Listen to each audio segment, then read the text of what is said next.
What's up, Kansas City? I'm your host, Glenn Brian Frizzell, coming to you today from the Lincoln Economic Building, the 18th and Vine District area, Kansas City, Missouri. Joining me today is community advocate, Mr. Maurice Copeland.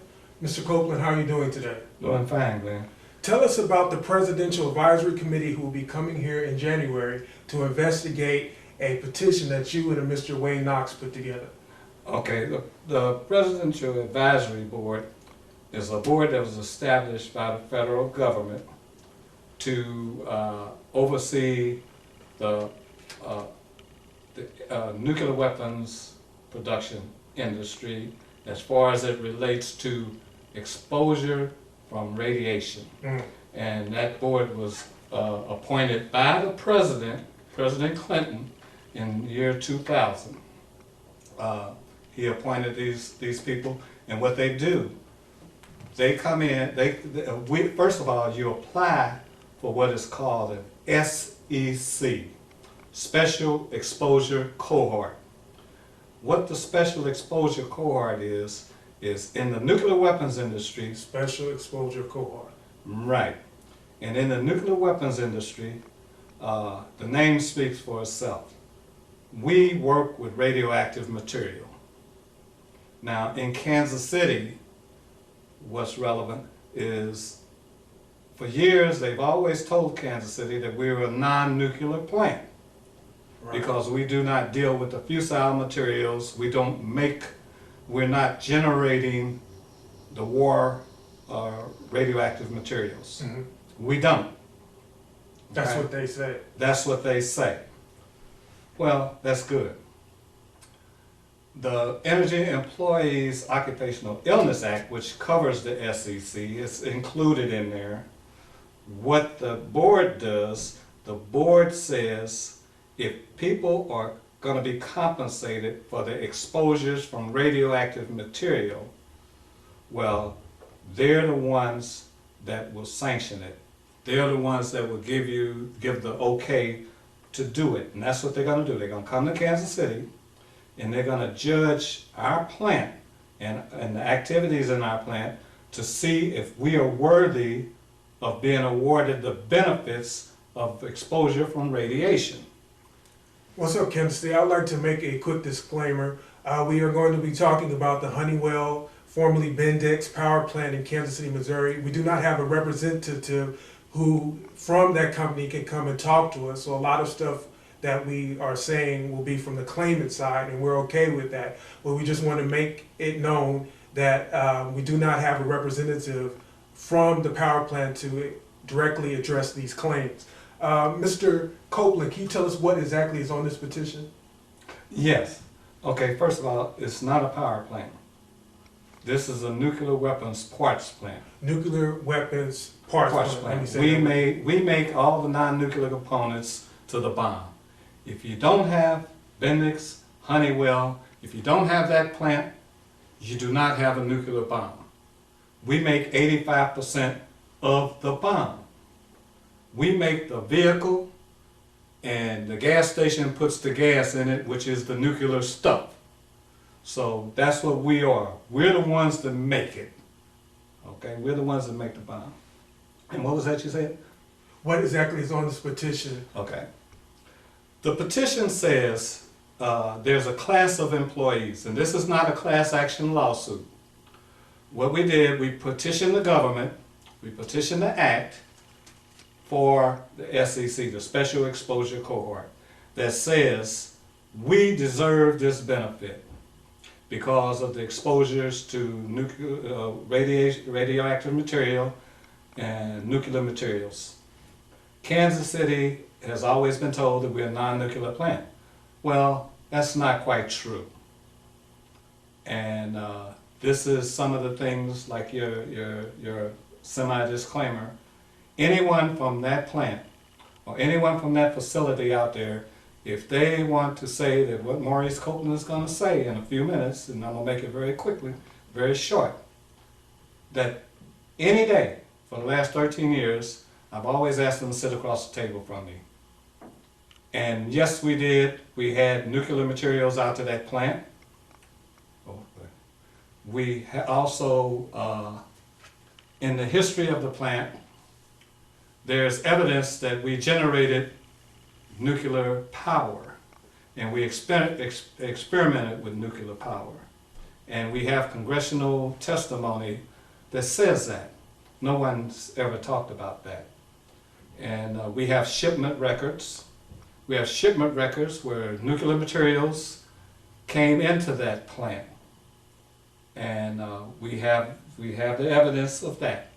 We also have their admission to us that we handled nuclear material out there, but they haven't admitted it to the city. They'll still say we're a non-nuclear plant because that's our classification, and they can get away with it. But we did handle nuclear material out there, and we still do. Mm-hmm. So. And this is not coming from somebody who's investigated or being investigated. You were actually a Honeywell worker. You worked there beginning in 1968, and you became a supervisor. Yeah. Can you talk a little bit about your work experience and how the case revolving around people starting to get sick took place, took shape? Okay, yeah, I went to work at Honeywell in 1968. And it was called Bendix. It was called Bendix back then. Went from Bendix to Allied Signal. Strange as it is, and I also have evidence of this, Honeywell, Bendix, Allied Signal are all a conglomerate and are the same company. Teach. Yeah. So anyway, I went to work there in 1968, straight out of Vietnam, straight from another controversy of exposure, which is Agent Orange. And of course, they denied Agent Orange for 30 years, let 30 years worth of people die, suffering from exposure to Agent Orange, which they said they did not have, and then admitted that they did. Well, this is the same situation at Bendix. So you can look at this situation, it's like you look at Agent Orange. The government denies. They had a policy, and this policy is well known. It was deny and defend. Anything that a claimant claims that he has cancer because he worked with benzene, toluene, or was subject to some radioactive material, they had a policy that that they would deny it and defend it in court. Okay? Let me interject real quick. The U.S. Department of Labor maintains a list of 785 toxic substances verified as having been used there. What were some of the dangers workers faced at the I want to say plant? Yeah, plant. Okay. Yeah, you can call it a plant. That's what it is, a parts plant. The dangers that they face actually stems from one thing and one thing only. They did not protect the people. That was the danger. That was the real danger. You did not protect the people from being harmed. The chemicals are chemicals that, actually the number of chemicals there, we've numbered it up to 900 chemicals. And we have records to show that. Not only that, they'll show it to you. They'll let you know the 700 is not nearly what we had. And over the years, we've had more than 900 because when they take them out, this is only the inventory that they. I can't imagine. Yeah. So what they didn't do was protect the people. When I first went to work at Bendix, I didn't know anything. I was green. I'm straight from Vietnam, 20-year-old man. And most people that come there were young. And so you go out and what you do? You go and you do what they tell you to do. You go into work. Toe the line. You do what they tell you to do. And most of the people were young people. You're making good money. You're making very good money. So you didn't really question anything that they told you to do. But they did not protect the people. They did not give them all the protective equipment that they should have. Here in our Energy Employees Occupational Illness Act, there just for one example, and I just wanted to bring one example because this was what they wanted to use when they first started this act. When they first started the act, they come to Kansas City. They say, okay, we're gonna compensate people for exposures, and we're gonna compensate them because we exposed them to certain things, and beryllium is the thing that we expose them to, and this is what we're basically concerned with. Well, I read the protections that they supposed to put on people that use beryllium, the people that work with beryllium. And one of the first things that it says in there is that you're not supposed to wear the same clothes home that you worked in. Period. Flat out. You're not supposed to touch it with your bare hands. Okay? You're not supposed to use air hose or to blow it around. You're not supposed to sweep it. You're not supposed to... Well, we did all that. We wore the same clothes home that we worked in. Nobody ever gave me a change of clothes. You're supposed to take a shower. We never took a shower before we left that plant. We brought that stuff home with us. They were supposed to monitor our health and take care of us that way. They never did that. So this is just one example, and the reason I'm using it is because they wanted to focus everybody on the health problems of beryllium. Well, the health problems of beryllium are flu-like symptoms, respiratory problems, common everyday problems. So focus people on that. Bronchitis, if you have respiratory problems, and they could cast it off on something else. A moment of clarity, can we talk numbers here? How many people have come forward? Do you have a number of how many people will claim that they are sick that worked at Bendix? Well, I don't have a flat number for Kansas City. I know that that only it's only about 100 and something claims have been approved. 140. Approved. Yeah, approved. Now, and that's very low. Earlier we talked on the phone, you told me that there are numbers of cases of individuals who you worked with who are sick. They pass this radiation on to their family members. They are sick as well. Are you sick as a result of having worked at Honeywell yourself, Mr. Copeland? One thing that I've tried to do in my work is to not focus on myself or my illnesses. That's very noble of you. Well, the reason why is because I don't want the government to think that they got a weak man here. I'm going to be here 90 years to fight this stuff. Noble warrior. Yeah, well, 90 years. I'm not, but you know, and it's, I hear that a lot, and you know, I don't. That's if it was anything in here that I wanted to pump myself up about, I've been doing this for 13 years. Y'all have heard about it a long time ago. So I appreciate what you're saying, but let me get back right quick to the Presidential Advisory Board. The Presidential Advisory Board comes in. They're going to make a recommendation. The recommendation is going to approve the paying of benefits for one of 22 cancers. Okay? The SEC states that if a person that works at Bendix had one of 22 cancers, bone cancer, renal cancer, leukemia, lung cancer, multiple myeloma, myelopus, I can't say some of these medical words. No laughing matter. Yeah,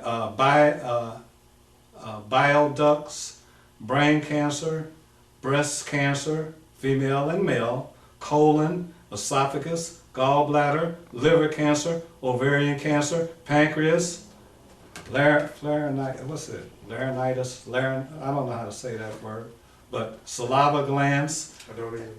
Yeah, saliva glands, small intestine, stomach, thyroid, urinary bladder. If anyone had any of those cancers, this is what I put in for. From 1949 till 1993, anyone that worked at Bendix, alive or dead, their survivors can step forward, in other words, and collect the monetary benefits. If they're alive, the world of medicine and the best medical treatments, it opens up to them. They will carry a medical card around, and they will get the best medical treatment that the government can afford. And also they will receive a lump sum money of $150,000, which is nothing compared to what's happening to them. So, you talk about this, Mr. Copeland, let me interject. as being a 13-year mission for really justice. I want to talk a minute or two about the community response, since it has been reported that officials at the complex misled workers and federal investigators about health concerns and toxins. Again, we are going by what you're telling us, Right. which so far has definitely lit a lot of green lights. In 2010, the KSHB reporter Russ Patak helped to generate attention and investigation by the Inspector General of the General Service Administration. They conducted an audit. They found that Bannister agency misled sick workers and investigators. Here are some quotes by leading politicians. I want to read this and get your commentary, so to say, about Okay. the political response generated in the community. Senator Kit Bond at the time said the report should serve as an immediate wake-up call for the GSA. The bureaucrats who mishandled information and failed to perform adequate safety tests as documented in the IG's report should be held accountable. Congressman Emmanuel Cleaver, I'm greatly concerned by the report's conclusions that employees' concerns were not taken seriously. All of those faults are completely and utterly unacceptable. Senator Claire McCaskill, the people who have worked at Bannister have a right to be angry. This IG report shows serious misjudgment on the part of the federal government. Now that was 3 years ago. What has been the response since then? Okay. And, you know, they also asked for investigation, Cleaver and McCaskill. Noted. We haven't had an investigation yet. If they were so serious about what they said, why haven't we had an investigation? Not only that, Congressman Cleaver is an ex-employee of Honeywell. He's an ex-employee of I did not Bannister. know that. He's a co-worker of mine. Why hasn't he simply answered one question? And the question that he can answer is yes or no. That's all he has to say.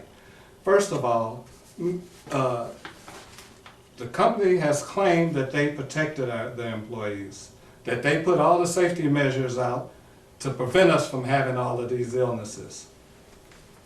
I asked Mr. Cleaver, did they train him? Did they train you? All he has to say is yes or no. Yes, they trained me. Well, if they did, I'd like to know who trained them, because I was there. If they didn't, that's all you gotta say, so that we can get this thing settled. We could have settled this thing 13 years ago. 13 years ago. Now, if and I've had Will it be opportunity- settled with the advisory committee coming up? Is that a way to settle it? So to Well, say? what it will do, because I was gonna say what it would have done, but it still could do it. It's still out there.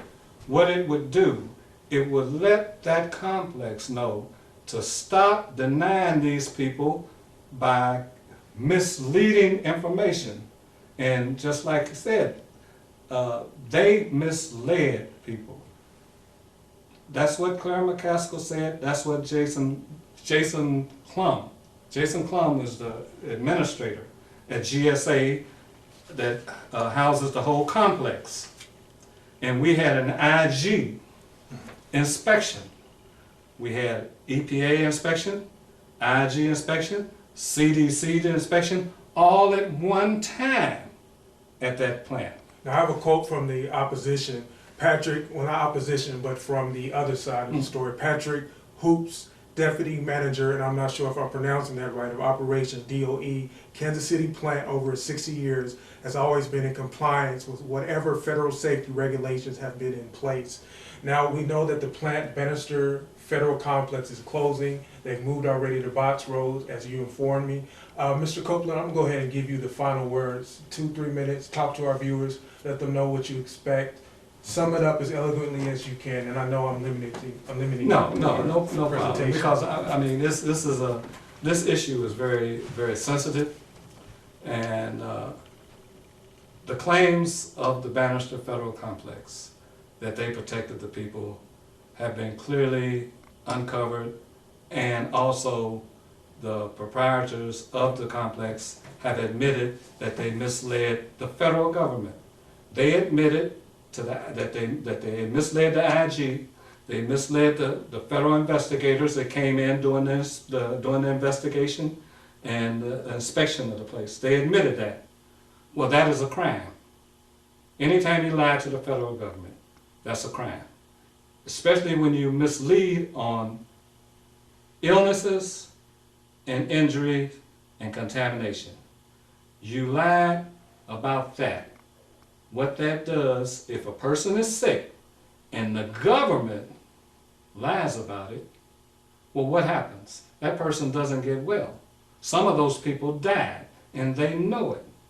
Now, they're the ones that said we misled the people. We misled the people. We lied to the government, not Maurice Copeland. So what can we do to get things settled out at this plant? One thing is to get this SEC. And I'm pretty confident that in January, we will have that SEC awarded to Kansas City. And that SEC goes back to from 1949 up to 1993. And if your father, your grandfather, or whoever it is dead, who's ever next in line, step up and get ready. And support this SEC. Get your political leaders to do their job, what they said they would do, what they said was so bad about the information that you was getting from that plant. Hold them accountable. Hold them accountable. I want some accountability. I want the people that are dying, getting diagnosed every day. And we can prove all this stuff at Honeywell with bone cancer, with these cancers. We can prove that any day. And I'm certain that after this airs, you're going to hear, you're going to see that people are going to say, you know, he's telling the truth. And not only that, with your history of our older people, we know what that plant was. We know that we had people living out, working out at that plant that died very young, and that are people that are very sick now that worked at that plant. I challenge anyone to ask anybody, anyone, am I telling the truth about that plant that worked there? Ask anybody that worked there, is he telling the truth? Step up. I want the leadership to step up. I want these preachers that are in these pulpits that work with me out the Bendix to tell the truth. Some of these people in our organizations, the NAACP, that worked out there, that filed claims, they have filed claims themselves. And I'm talking about leaders of the NAACP, leaders of the Urban League. I'm talking about leaders of the BEU that have filed claims for benefits because of their illness. Step up and support your people. The people are being paid.